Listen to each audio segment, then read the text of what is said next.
At what point do you kind of begin to understand the character? I mean, is it when you kind of see yourself in all the costume, or is it when you interact with the props, or is it when you get on set, or is it even when you're reading the script?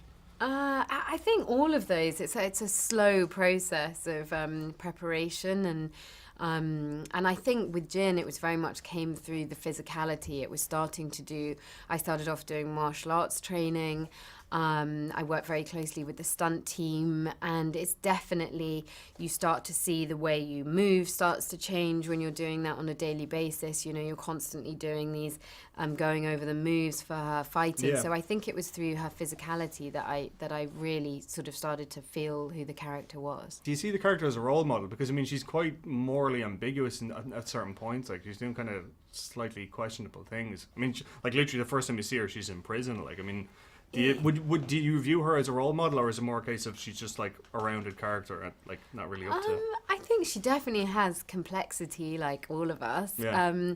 But she is essentially, I mean, that's what makes Star Wars so fun, is it does feel like you have the forces of good versus the forces of evil, and she is definitely on the side of the goodies. Sure. But what's wonderful is you see the development of her character. You know, you meet her when she's a very small girl. She goes through thinks she's lost her mother. She goes through some quite horrendous experiences. So as an audience, you're very much supporting her and on her side.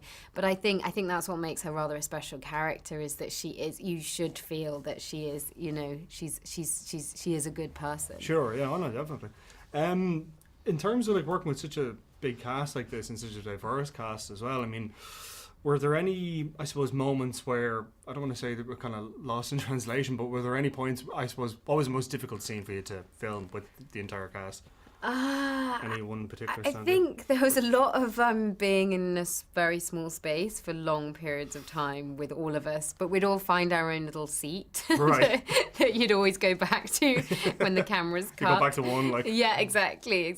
Everyone had their little area. But it was sort of all conducive to making the scenes work as well as possible, because, you know, literally we would be on this very high moving platform, and it would be a scene where they're leaving Jeddah, one of the planets, and kind of all hell has broken loose, and literally we would be in this tiny little cockpit for about an entire day, and then occasionally people would come and bring us water, which was nice. And the thing would be shaking as you're doing the thing was shaking, and then there was all these screens around us, and it was very much kind of trying to get the reality of that experience. Sure. And so we, as the actors, we definitely went through it. You channeled it. Like, yeah. Okay, final question. What is your favourite Star Wars film? I think it would have to be Empire Strikes Back, and we would watch it. Gareth and I would have it on set, and we'd watch little bits of it before we'd do certain scenes, and it was very much an inspiration for Rogue One. And keying into those films, you know, those films are so wonderful, A New Hope and Empire Strikes Back particularly, and we would just try and find out what is it that makes those films work, and do everything. We would literally be drawing on those films constantly to put into Rogue. Cool.